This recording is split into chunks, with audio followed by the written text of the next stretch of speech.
শুভ সকাল বন্ধুরা।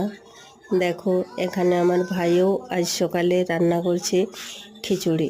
কারণ সকাল থেকে বৃষ্টি হচ্ছে, আর বৃষ্টির দিনে কে না খিচুড়ি পছন্দ করে। তো আমার ভাই তো এমনিতেই খিচুড়ি খেতে একটু বেশি ভালোবাসে, তার জন্য ভাই রান্না করছে খিচুড়ি আর মাংস। তো ভাই খিচুড়িতে নানা রকম সবজি দিয়েছে, নানা রকম ফুলকপি, বাঁধাকপি, পালং শাক, তারপর এমনি নাম। তো রান্নাটা আমার ভাইই করছে। তো আর এমনিতেই ভাই রান্নাটা একটু ভালোই করে, আর রান্না করতেও ভালোবাসে।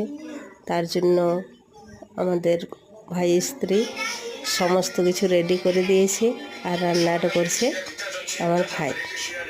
তো ভাই আমাকে সকালে ভিডিওটা পাঠিয়েছে যে দিদি আমি আজ খিচুড়ি রান্না করছি, চলে আয়, তোদের নিমন্ত্রণ। আর এ দেখো আমার ভাইপো কীরকম খিলখিল করে হাসছে। তো ওকে বলেছে হনুমান, তার জন্য বেশি হাসি পাচ্ছে।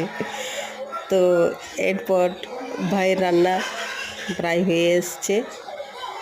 তো এই যে ঢাকা দিয়ে দিল, মানে ভাইয়ের রান্না প্রায় শেষের মুখে। এবারে আমার রান্না চলে এলো।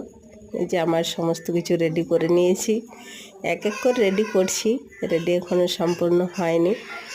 তো প্রচুর বৃষ্টি হচ্ছে, তো বাইরে তো যাওয়াই যায়নি, তার জন্য ঘরে যা কিছু আছে সেটা দিয়েই আমি বানাচ্ছি।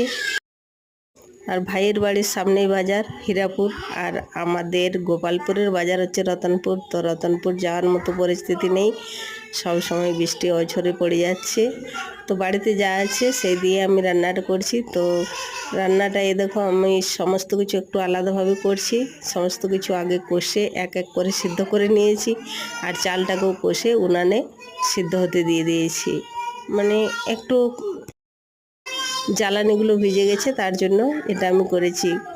সব কিছু কুকারে সিদ্ধ করে নিয়েছি। আর শেষমেশ আজ মাংস পাওয়া যায়নি, তার জন্য আমি ডিমের কারি করছি।